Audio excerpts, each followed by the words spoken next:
Les raisons cachées de l'autosabotage à la préparation du test de Résidana.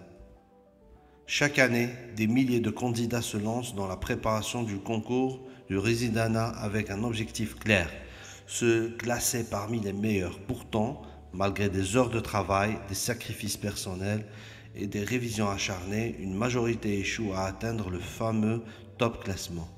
La cause, ce n'est pas seulement un problème de méthode ou de niveau académique, c'est le vrai blocage, souvent interne, psychologique et inconscient. Derrière les baisses de motivation, la procrastination ou le stress excessif se cachent des schémas d'autosabotage. Des mécanismes silencieux qui poussent même les étudiants brillants à saboter leur propre chance sans qu'ils s'en rendent compte. Dans cette vidéo, je vais te dévoiler les raisons profondes et cachées qui expliquent parfois pourquoi certains candidats se bloquent eux-mêmes sur la route du top classement. Le syndrome de l'imposteur. Beaucoup d'étudiants en médecine doutent de leur légitimité à viser le top. Pensée récurrente, je ne suis pas assez intelligent pour le top classement, je n'ai pas le niveau des meilleurs. Résultat, ils visent juste la moyenne au lieu de viser l'excellence. La conséquence, baisse de l'ambition et du niveau d'engagement réel. La peur du succès. Inconsciemment, certains candidats redoutent les responsabilités ou la pression qui vient avec un très bon classement. Ils se sabotent pour éviter le stress futur. Est-ce que je suis prêt pour la spécialité de mes rêves? Conséquence, procrastination, blocage à l'approche des révisions intensives. Le perfectionnisme paralysant.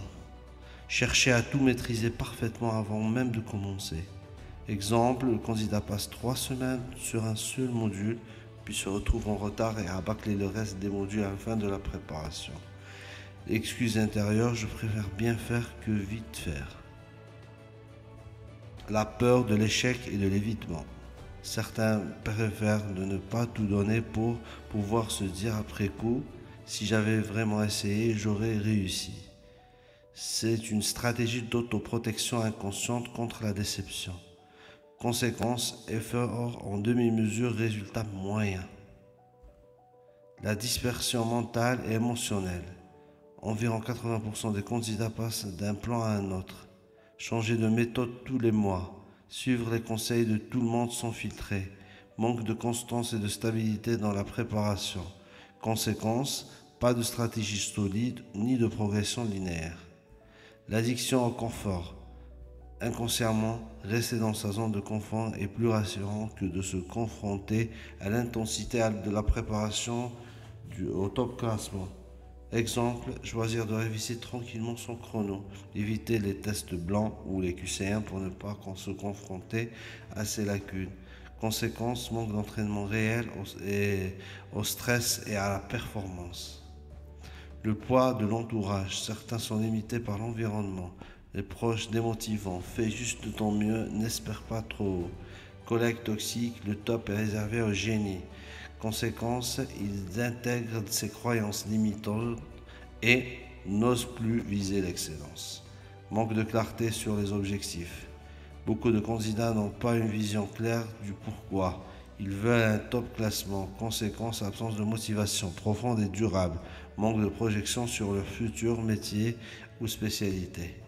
L'autosabotage des candidats n'est pas juste lié à la difficulté du programme ou du concours.